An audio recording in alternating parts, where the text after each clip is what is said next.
पता लगे। नई नई हंसी। रुक्मणी जी तो जान गई, बोले हाय जरूर मुझ पर कोई त्रुटि बनी होगी, इसलिए श्री प्रभु मुझे त्याग रहे हैं, मुझे त्यागना चाहते हैं। एकदम घबरा गई। रुक्मणी जी के हाथ से चमर छूट गई है, व्याकुल हो गई हैं। जो मूर्छित होना चाहे ताम उत्थाप्य चतुर्भुजः। आज बड़े दिन में द्वारकाधीश की 4 भुजा काम में आई। द्वारकानाथ हैं नंदनंदन कृष्ण के प्राभव अवतार, परंतु जब वे 2 भुजा की जगह 4 भुजा धारण कर लेते हैं, उसी का नाम है वैभव।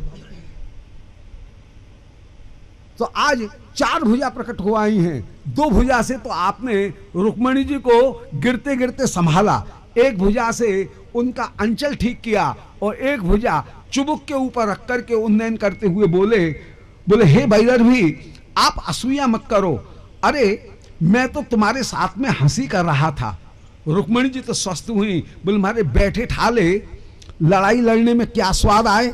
रुक्मणी जी बोली, श्री कृष्ण बोले रुक्मणी अयम हि परमो लाभ गृहेषु ग्रहमेधिनाम यन नर्मई नीयते यामः प्रियया भीरु भामिनी। बोले हे भामिनी, देखो घर में रहने का सबसे बड़ा लाभ यही है कि हंसी खुशी समय व्यतीत कर दे। उधर वे तनाव में जी रहे हैं, उधर वे तनाव में जी रही हैं, कोई किसी से बोले नहीं, बच्चों को बीच में रख करके बात करें कि मुन्ना जा अपनी माँ से ये कह ले, और माँ कहे कि मुन्ना जा अपने पापा से ये कह दे, जहाँ बच्चों को बीच में रख करके बात की जाए। ये कोई घर में रहने का तरीका है क्या? अरे घर में रहे तो स्नेह के साथ में हंसी खुशी जीवन व्यवहार करते हुए रहना चाहिए। ये आप शिक्षा प्रदान कर रहे हैं। रुक्मणी जी तो समझ गई कि भगवान ने मेरे साथ में केवल हंसी मात्र की है। रुक्मणी जी बोले प्रभु आपने जो भी वचन कहे वे झूठे नहीं हैं, वे बिल्कुल सत्य होकर के ही विराजमान है। आपने ये जो कहा कि रुक्मणी तुम्हारी हमारी जोड़ी नहीं मिली, ये बिल्कुल सत्य है। कहां तो आप और कहां विभूति की सामान्य अधिष्ठात्री देवी में, जो गुणातीत लक्ष्मी हैं, बैकुंठी जो श्री हैं, उन बैकुंठी की श्री की छाया रूपा चंचला लक्ष्मी हैं। उस चंचला लक्ष्मी के जो दोष हैं उनको ये कृष्ण प्रिया रूप जो लक्ष्मी उनके ऊपर आरोपित कर रही हैं, अपने ऊपर आरोपित कर रही हैं। ऐसा है नहीं। चंचला लक्ष्मी प्राकृत वस्तु है, वह त्रिगुणात्मिका है, जबकि श्री बैकुंठी की जो लक्ष्मी है वे संधिनी शक्ति की ही विस्तार रूपा होकर के विराजमान है, विश्वरूप शक्ति होकर के विराजमान। परंतु दीनता में लक्ष्मी जी प्राकृत लक्ष्मी के सारे दोषों को रुक्मणी अपने ऊपर आरोपित करती हुई कह रही हैं। बोले महाराज संतगण विभूति को कभी चाहते नहीं हैं, मेरी कभी आराधना नहीं करते हैं, वे तो आपके चरणारविंद की ही आराधना करते हैं। और आपने ये जो कहा कि हम किनारे पर आकर के समुद्र में टापू पर बसे हैं, ये बात इस बात का प्रतीक है कि आप सर्वदा प्रकृति के गुणों से परे होकर के विराजमान हो। और राजा आपके साथ में द्वेष करने के जो दुष्ट इंद्रियां हैं उनके साथ में आपका विद्रोह सर्वदा विराजमान है। और आपने ये जो कहा कि रुक्मणी कोई दूसरे का हाथ पकड़ लो, ये बात भी बिल्कुल सत्य है। संसार में क्या ऐसी स्त्री नहीं है जो कि नित्य नए नए पुरुषों को चाहें? प्रभु और सब बात तो आपने सत्य कही, परंतु एक बात शायद विचार करके नहीं कही कि रुक्मणी तुम्हारे साथ में ब्याह क्या कर लिया, आफत पाल ली। मारे मैं जानती हूं आपने आफत नहीं पाली है, मेरे प्रेम के वशीभूत होकर के ही आपने विवाह किया। आप जो ये कह रहे हो ना ना ये बात नहीं है, हमने तो दुष्ट राजाओं के ऊपर अपने प्रभुत्व को दिखाने के लिए, अपनी जरा सी रौब दौब दिखाने के लिए हमने तुम्हारे साथ में विवाह किया। बोले ये बात भी नहीं है, मेरे प्रेम के कारण ही आपने विवाह किया है। और यदि आप ये कहो कि मेरे ऊपर कृपा करने के लिए आपने विवाह किया, ऐसा भी नहीं है। आप प्रेम के ही वशीभूत होकर के मुझे अपनाए हुए हो। तो न तो किसी को दंड देने के लिए और न मेरे ऊपर कृपा करने के लिए आपने विवाह किया है, बल्कि आपके द्वारा मुझे जो अपनाना है वह मेरे ऊपर कृपा करने के, मेरे ऊपर प्रेम के वशीभूत होकर के ही आपने मेरे साथ में विवाह किया। प्रभु, आप मेरे प्रेम के वशीभूत हो और मुझ में आपके प्रति अपूर्व प्रेम था। मैं ये जानती हूं कि रसरूप यदि कोई वस्तु है तो वह श्री कृष्ण ही हो सकते हैं। इसीलिए श्रुति निरूपण करती हैं रसो वैसा। रसम शब्द नपुंसकलिंग भी है और रस शब्द पुल्लिंग भी है। यहां पुल्लिंग में रस शब्द का जो प्रयोग किया गया वह इस बात को दिखाता है कि नराकृति श्री नंदनंदन श्याम सुंदर ही रसरूप होकर के विराजमान हैं। श्री किशोरी जो महाभाव स्वरूपा हैं, उनके आनंद भोग का मूर्तिमान स्वरूप ही श्री श्याम सुंदर हैं। जैसे स्थाई भाव ही पोषण को प्राप्त होकर के रसावस्था को प्राप्त होता है, ऐसे ही प्रीति जो स्थाई भाव है, जो महाभाव है, वही विभाव अनुभाव संचारी सामग्री से सुपोषित होकर के रस अवस्था को विराजमान होता है। और वह रस अवस्था मूर्तिमान रूप में आप ही रस स्वरूप होकर के विराजमान हो। इसलिए मैंने आपको ही एकमात्र अपनाया। जगत में जिसको रस कहा जाता है वह रस तो केवल कहने मात्र के लिए है। बल्लभाचार्य जी ने एक बड़ी सुंदर बात कही, बोले जैसे गांव के कुत्ते को संस्कृत में कह दिया जाता है ग्राम सिंह, कुत्ते का ही एक नाम है, परंतु सिंह कहने से कुत्ता कोई शेर हो जाएगा क्या? कुत्ता तो कुत्ता ही रहेगा। ऐसे ही दुष्यंत शकुंतला के शीरी फरियाद के जो प्रीति है उसको भी काव्य शास्त्र में रस कह दिया गया, परंतु वो रस नहीं होगा। वह रस का आभास मात्र भी नहीं है, वह तो उपचारण केवल रस कह दिया गया। अरे रसाभास भी बड़ी ऊंची चीज है, वह तो केवल उपचारण रस मात्र कह दिया गया है, उसमें रस रूपता नहीं है। रस उसे कहेंगे जो लय रहित हो और जो विक्षेप रहित हो। कूटस्थ स्थिति में जो नित्य रहे उसका नाम है रस। संसार के जितने भी रस हैं वे कभी कूटस्थ स्थिति में टिक ही नहीं सकते हैं, क्योंकि अखिल यौवन के रंगो भार, हड्डियों के हिलते कंकाल, कचों के चिकने काले ब्याल, कैंचली कांस सिवार। बस 4 दिन सुखद चांदनी रात और फिर अंधकार अज्ञात। ये संसार का जो सुख है वो अंत में कहीं वृतृष्णा में ही परिणत होने वाला है। इसलिए रस रूप यदि कोई वस्तु है तो भक्ति ही एकमात्र रस है। भक्ति के अतिरिक्त कहीं कोई दूसरा रस हो ही नहीं सकता। संसार में जिसको रस कह दिया गया वह केवल उपचारण रस कह दिया गया। रस की पूरी स्थिति उसमें स्थित होती नहीं है, क्योंकि विगलित वेद्यांतर जो रस की स्थिति है वह केवल कृष्ण में ही तत्वतः स्थायी रूप से संगमित होती है और कहीं संगमित नहीं होती है।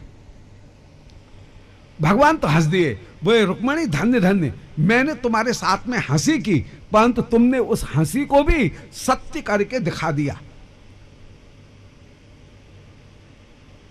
इस हास्य के पीछे जो दर्शन था उस दर्शन को जहां प्रकट किया गया। ऐसा हास्य तो स्थायी होता है, और जहां केवल जिज्ञासा बढ़ाई जाए। हंसी का एक मनोविज्ञान है। हंसी कब आती है? वो जिज्ञासा कुतूहल उत्पन्न करो और कुतूहल को बीच में ही काट दो तो जिज्ञासा हंसी आ जाएगी। आजकल जितने भी लाफ्टर चैनल चल रहे हैं उनमें जो कुछ भी हंसी चल रही है उसमें यही विज्ञान काम कर रहा है, यही मनोविज्ञान काम कर रहा है। उसके भीतर जो सिद्धांत दर्शन विचारशीलता वह नहीं है। और श्री रुक्मणी जी ने श्याम सुंदर के वचनों के भीतर जो दर्शन था उस दर्शन को सामने प्रकट कर दिया। ऐसा जो हास्य है वह हास्य स्थायी साहित्य होकर के ही विराजमान होगा, अन्यथा हंसी आई और बस गई आई। कुछ देर के लिए हंसे और बात खत्म हुई। वो हास्य स्थायी होकर के नहीं रहेगा, वह कभी स्मरणीय नहीं होगा।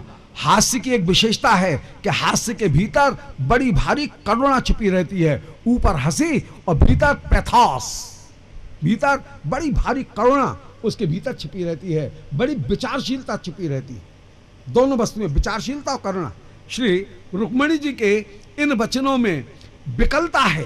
रुक्मिणी जी के इन वचनों में भगवत स्वरूप की सिद्धांत को प्रकट करने की सामर्थ्य विराजमान है। उसको देख करके भगवान एकदम रीझ गए। आपने दूसरी जगह भी हंसी की, उत्तर वहां भी मिले। सत्यभामा जी से बोले सत्यभामा तुम्हारी हमारी जोड़ी नहीं मिली। सत्यभामा जी ने उत्तर दिया, बोले काय को मिलेगी, तुम्हारे लायक तो मथुरा की कुबड़ी थी। किसी ने कुछ उत्तर दिया, किसी ने कुछ।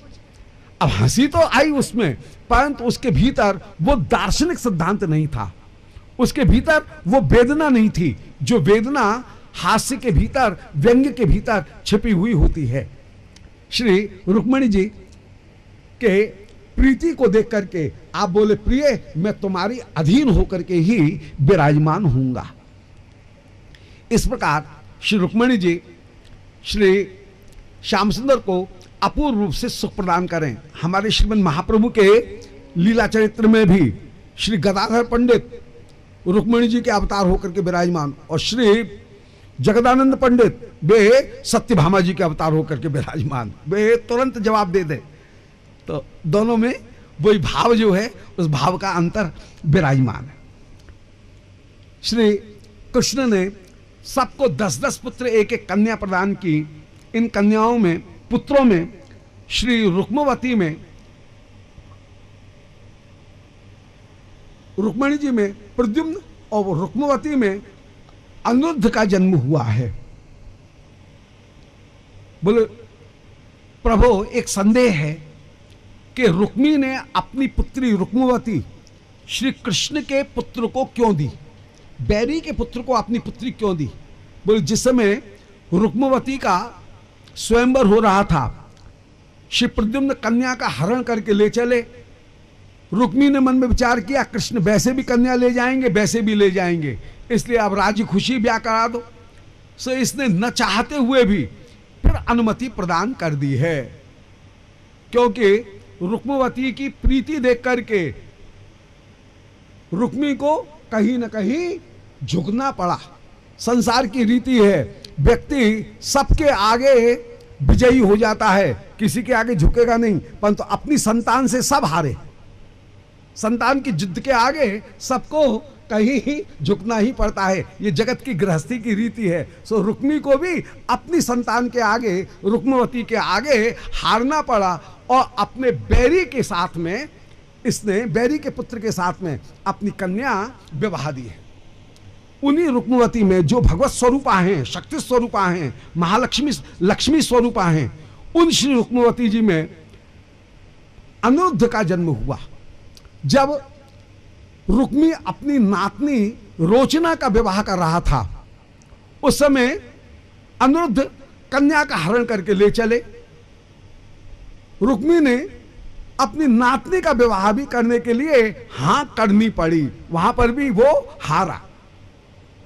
अब राजी खुशी विवाह हो गए, विदा का समय आया।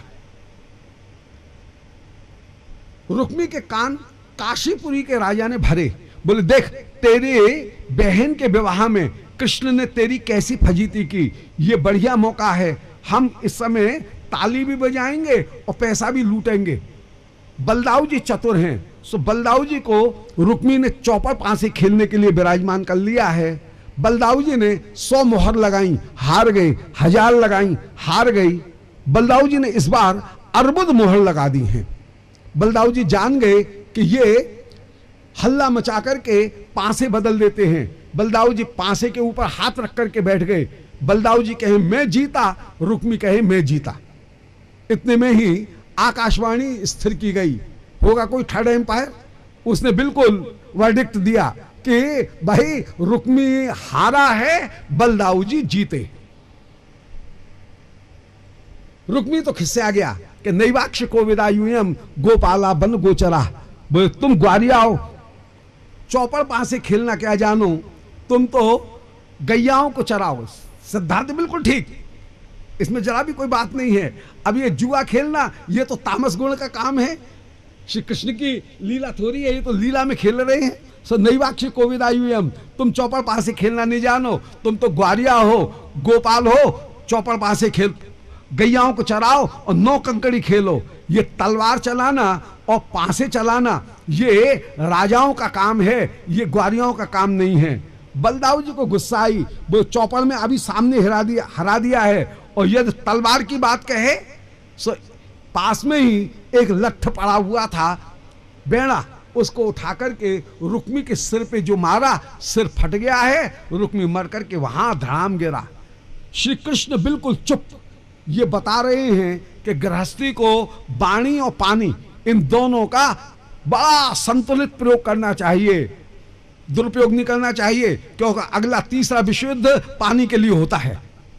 ऐसा लोगों ने कहा है कि पानी के लिए होगा, पानी की कमी होने वाली है, तो पानी का भी दुरुपयोग नहीं करना चाहिए और वाणी का भी दुरुपयोग नहीं करना चाहिए। श्री कृष्ण यदि ये कहें कि दादा बहुत अच्छा किया तो रुक्मिणी जी का मुंह चढ़े, और यदि ये कहें कि दादा बुरा किया तो बलदाऊ जी का मुंह चढ़े। इसलिए कहां पर बिल्कुल मौन हो जाना चाहिए, ये कृष्ण शिक्षा दे रहे हैं गृहस्थी को। हर जगह अनावश्यक टिप्पणी करना, बीच बीच में हर जगह फुदक जाना, ये अच्छी बात नहीं होती है। श्री कृष्ण ने मौन से काम चलाया है। विदा करा करके आप रोचना को लेकर के आए हैं। राजा बोले महाराज अनिरुद्ध का विवाह बाणासुर की कन्या उषा के साथ में भी तो हुआ, मैं उस चरित्र को श्रवण करना चाहता हूं जिसमें शिवजी के साथ में श्री कृष्ण का युद्ध हुआ, हरिहर युद्ध। श्री सुखदेव जी कह रहे हैं कि सुनो, बलराजा के पुत्रों में बाणासुर जेठे हैं, इन्होंने एक दिन प्रदोष के समय शिवजी जब संकीर्तन करते हुए नृत्य कर रहे हैं, उस समय इन्होंने मृदंग बजाया। शिवजी प्रसन्न हुए, बोले वाह, आज कोई ढंग से बजाने वाला मिला, नहीं तो जितने भी बजाने वाले कभी लय बढ़ा दें कभी घटा दें, हमको उनको निभाना पड़े, वे हमारे साथ में संगत नहीं करें। आज कोई ढंग से मृदंग बजा रहा था, बड़ा आनंद आया और सब इधर उधर भाग रहे थे। तो हमने तुमको 1000 भुजा दी और तुम 500 मृदंग एक साथ बजाओ, क्या संकीर्तन में आनंद आए। 1000 भुजा प्रदान की हैं। ये संकीर्तन में जब शिव के तांडव में नृत्य बजाएं, मृदंग बजाएं, शिव जी को बड़ा सुख मिले। बोले भाई क्या सुंदर संगत तुमने की है, वाह भैया वाह, हम तो तुम जो मांगो वो वरदान देने के लिए तैयार हैं। अब दुष्ट तो दुष्टी है, वो बोले महाराज अभी तक मैं आपके साथ में संगत करता हूं, बस थोड़ी सी कुछ दिनों की बात है, जरा सा रियाज कर लूं मैं, फिर देखो लोग ये कहेंगे कि आपको मेरे साथ में नृत्य करना पड़ेगा, मैं आपके साथ में नहीं बजाऊंगा। कंसर्ट जो होगा वो मेरे नाम से होगा, जो स्टेज शो होगा वो मेरे नाम से होगा, आपके नाम से नहीं होगा। बस थोड़ी सी बात है, जरा सा मैं लगता हूं, मेरे पुर की आप रक्षा करो। शिव जी इसके पुर की रक्षा करें और ये मृदंग बजाए। और एक दिन अभिमानी शिव के सामने ही आ गया, बोले गुरुजी जब तुम गुरु तब गुरु, और जब हम चेला तब चेला। अब तुम हमसे नीचे हो, हम तुमसे ऊंचे हैं, आ जाओ आपसे ही 2-2 हाथ हो जाएं। युद्ध में भी मैं पीछे नहीं हूं आपसे, और कला में भी आपसे पीछे नहीं हूं। शिवजी हंसे, बोले देख जिस दिन तेरे महल की ध्वजा टूट करके गिरे उस दिन मेरे शरीर का ही लड़ने वाला मिलेगा, और अभी कला में तो तू बेटा बहुत पीछे है। अरे सारी विद्या सिखा दी है पर तू पेड़ पे चढ़ना थोड़ी सिखाया है बिल्ली को शेर को। तो इतना अंतर तो हो, गुरुजी कुछ तो दबा करके रखते हैं, हमारे पास में बहुत विद्या है, अभी जा। शिवजी इनके पुर की रक्षा करते हुए विराजमान हो। इनकी पुत्री हैं उषा, उन्होंने स्वप्न में अनिरुद्ध के साथ में मिलन देखा। इनकी सहेली ने अनिरुद्ध का हरण करके वहां उषा के महल में ही अनिरुद्ध को बुला लाई हैं और वहां पर उषा अनिरुद्ध ने गंधर्व विधि से विवाह किया है। बिना माता पिता की आज्ञा के इन्होंने विवाह कर लिया है। जब बाणासुर को पता लगा, कन्या में जब दोष दिखे कि विवाहिता पने के लक्षण और कन्या पने के लक्षण अलग अलग दिख जाते हैं, सामने दिख जाते हैं। कन्या में जब दोष दिखा है, बाणासुर बिना खबर कराए धड़धड़ाते हुए कन्या के अंतःपुर में घुस गए। खबर करा करके आज नहीं आए हैं। वहां देख रहे हैं कि अनिरुद्ध के साथ में उषा चौपड़ पांसे खेल रही है। रंगे हाथ पकड़ लिया। अनिरुद्ध ने उस समय युद्ध किया है, सेना को तो पराजित कर दिया, परंतु बाणासुर स्वयं युद्ध करने के लिए आया। इन्होंने बैणा फेंक दिया है। बाणासुर ने अनिरुद्ध को बांध लिया। अनिरुद्ध अपनी महिमा बढ़ाना नहीं चाह रहे हैं, नहीं तो अनिरुद्ध तो विष्णु हैं, क्षीरोदशाही के अवतारी हैं। एक असुर को मारना इनके लिए कौन सी बड़ी बात थी, परंतु अपनी महिमा बढ़ाना नहीं चाहते हैं, भगवान की महिमा बढ़ाना चाह रहे हैं। 4 महीने तक एक असुर के कारागार में अनिरुद्ध जेल के भीतर बंद रहे। नारद जी को पता लगा। नारद जी के कहने पर श्री कृष्ण 12 अक्षौणी सेना लेकर के जो युद्ध करने के लिए आए, बाणासुर तो घबराया और बोला शिव जी से, बोले महाराज कृष्ण सेना लेकर के आए हैं, रक्षा करें। शिव जी बोले बच्चा उस दिन तो बड़ी जोर की बाह खुजा रहा था, अब लड़ना। बोले नहीं महाराज, युद्ध तो आपको करना पड़ेगा। सो बाणार्थे भगवान रुद्र ससतई प्रमथैर्व्रतः। बाणासुर के लिए भगवान रुद्र स्वयं युद्ध करने के लिए पधारे हैं। नंदीश्वर के ऊपर बैठ करके, हाथ में त्रिशूल लेकर के, कवच पहन करके शिव जी आए और कड़क करके बोले, ए यहां पर ये कैसे हाथी घोड़े खड़े कर रखे हैं, पता नहीं है ये नो पार्किंग जोन है, यहां पर कोई खड़ा नहीं होगा, हटो यहां से, पूरा मैदान खाली करो। श्री कृष्ण तो तुरंत उतर करके आए और बोले महाराज हम हैं, ये हाथी घोड़ा हमारे हैं और युद्ध करने के लिए नहीं आए हैं, हम तो अपने नाती नाती की बहू का स्वागत करने के लिए आए हैं। ये तो केवल बारात के लिए है, विदा करनी है, बरघोड़ा भी होगा, इसलिए आए हैं।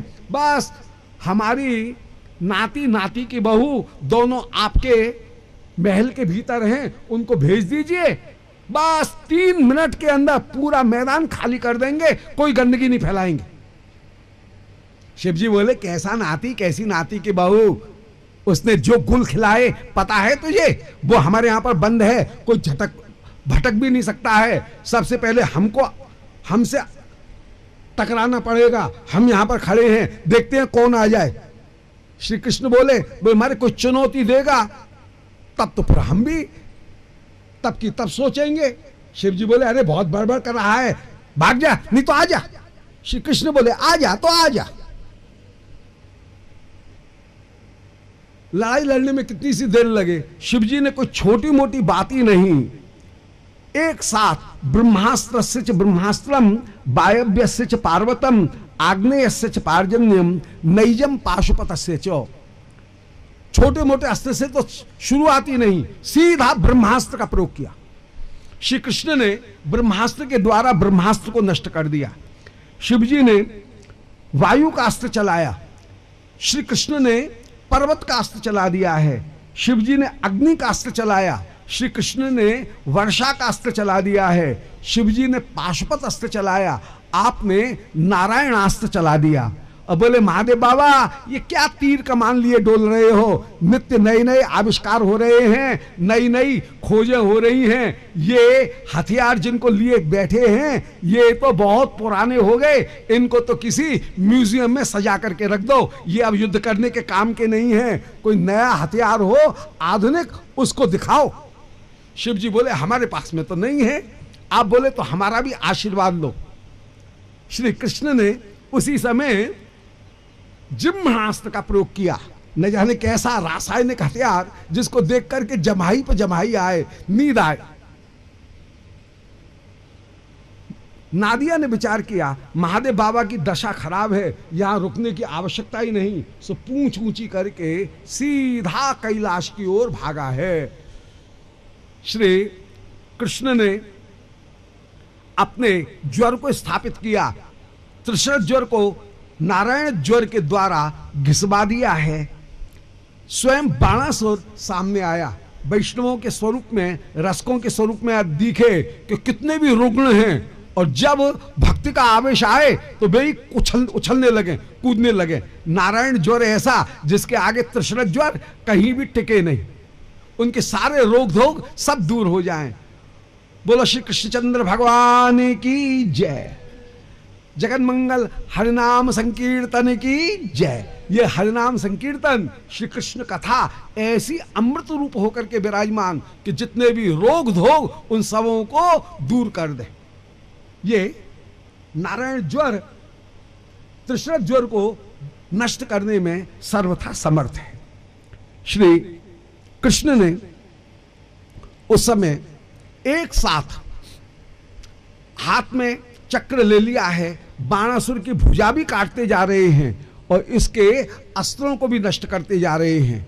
जब 4 भुजा रह गई, शिव जी दौड़ करके आए, बोले महाराज आपके चक्र चला दोगे, मेरे चेला को क्या बुंडाई कर दोगे? आप बोले नहीं नहीं, इनकी गर्मी छांट दी है। बाणासुर शिव जी के कहने पर श्री कृष्ण के चरणों में गिरा है। आपने इसको अभय दिया कि मैंने प्रहलाद को वचन दिया है कि मैं तेरे वंश का नाश नहीं करूंगा। इसने प्रहलाद के वंश में जन्म ग्रहण किया। प्रहलाद जी की कितनी प्रीति, ओहो, ये बात कितना बल दे कि हम लोग तो सदा बिगाड़ने वाले हैं, परंतु हमारा संबंध ही जिन आचार्य चरणों से हुआ है, उन आचार्य चरणों की प्रीति के कारण हमारा भी कल्याण हो जाएगा। श्री प्रभु ने यह वचन दिया है। बाणासुर से कह रहे हैं कि प्रहलाद के वंश में जिसका जन्म हुआ उसको मैं मारूंगा नहीं। भक्त के ये उपलक्षण है, भक्त के वंश में जो आ गया, जो भक्त के वंश के, भक्तों के आचार्यों के वंश में अवतरित होने का जो अभिमान धारण करके बैठे हैं, वो चाहे कैसे भी हों, उनको भी श्री प्रभु अवश्य ही अपनाएंगे। ये संबंध के कारण जो प्रीति है, वो संबंध के कारण प्रीति बहुत बड़ी वस्तु है। बोलो श्री गुरुदेव भगवान की जय। आप दिग्विजय करके उषा को विदा करा करके उस समय लेकर के आए हैं। द्वारका में महामहोत्सव हुआ। ये हरि हरि के युद्ध को जो श्रवण करेंगे उनको कभी भी पराजय की प्राप्ति नहीं होगी। श्री कृष्ण समय समय पर ब्राह्मणों की महिमा का उपदेश करें। एक क्रिकेटा को श्री कृष्ण ने बाएं हाथ से निकाल करके बावड़ी से द्वारका में बाहर फेंक दिया। कृष्ण के स्पर्श को प्राप्त करके ही ये क्रिकेटा देवता सरी का रूप धारण करके विराजमान हुआ और बोला कि महाराज मैं मृग नाम करके राजा था, इक्ष्वाकु का मैं पुत्र हूं। मैंने किसी ब्राह्मण की गाय को अपनी गाय समझ करके किसी दूसरे ब्राह्मण को दे दिया। उसी पाप के कारण मेरी ये दशा हुई है, मुझे क्रिकेटा की योनि मिली है। भगवान उपदेश दे रहे हैं कि स्वदत्ताम परदत्ताम बा, अपने द्वारा दी गई, दूसरे के द्वारा दी गई ब्राह्मण की वृत्ति का जो हरण करेंगे उनको 60,000 वर्ष तक नरक का कीड़ा होकर के विराजमान होना पड़ेगा। इस प्रकार ब्राह्मणों की महिमा आप प्रजा को उपदेश देते हुए सर्वदा विराजमान हो। श्री बलदाऊ जी एक दिन द्वारका में एकांत में कृष्ण के पास में आए और कृष्ण से बोले, कंधे पर हाथ रखते हुए बोले, भैया कृष्ण, ब्रज की बड़ी याद आ रही है, चल भैया चल, अपन तो ब्रज चलें। इस द्वारका में क्या रखा है? ब्रज का जो सुख है वह सुख कहीं दूसरी जगह नहीं है। भैया ब्रज चलें, ब्रज चलें। श्री कृष्ण के भी आंखों में आंसू डबडब आए, परंतु आंसुओं को पहुंचते हुए श्री कृष्णचंद्र बोले दादा देखो, यदि अपन दोनों भाई एक साथ एकाएक ब्रजवासियों के सामने खड़े हो गए तो ब्रजवासी इतने आनंद में आ जाएंगे कि वे आनंद को सहन नहीं कर पाएंगे। कहीं ऐसा न हो कि वे महामूर्छा में आ जाएं, क्योंकि रस की रीत, ये व्यवहार की रीति देखने में आई कि ज्यादा खुशी और ज्यादा दुख वह कहीं घातक हो जाता है। इसलिए एक साथ हमको नहीं जाना चाहिए। आप पहले पधारो, जरा सा खबर कर दो, थोड़ा सा ब्रजवासियों की धोखनी बैठ जाए, तब मैं भी पीछे पीछे आ रहा हूं। अभी द्वारका के एक आध काम रह गए हैं। श्री कृष्ण बोले, बलदाऊ जी बोले कृष्ण क्या कह रहे हो? अरे तुम्हारे तो कोई काम ही पूरे नहीं होंगे, ऐसे तो कोई ना कोई काम लगता लगा ही रहेगा। भैया मुझ पे तो नहीं रहा जाता है, मैं तो जा रहा हूं। श्री कृष्ण ने अपनी संपूर्ण शक्ति स्थापित करके श्री बलदाऊ जी को भेजा। श्री उद्धव जी और बलदाऊ जी ये कृष्ण के ही स्वरूप होकर के विराजमान। जहां कृष्ण को जाना चाहिए वहां पर आप उद्धव जी को भेजते हैं, जहां कृष्ण को जाना चाहिए वहां अपने स्वरूप को प्रदान करके आप बलदाऊ जी को भेजते हैं। ब्रज में जहां जहां भी बलदाऊ जी प्राप्त हैं वहां सांवरे बलदाऊ जी प्राप्त हैं, अर्थात कृष्ण ने अपनी शक्ति संचार करके फिर बलदाऊ जी को ब्रज में भेजा है। गोरे दाऊ जी तो बस कहीं कहीं हैं, नहीं तो सब जगह सांवरे दाऊ जी प्राप्त है। श्री बलदाऊ जी ब्रज में जिस समय आए, वृंदावन की सीमा में प्रवेश करते ही बलदाऊ जी के 3 वस्तुएं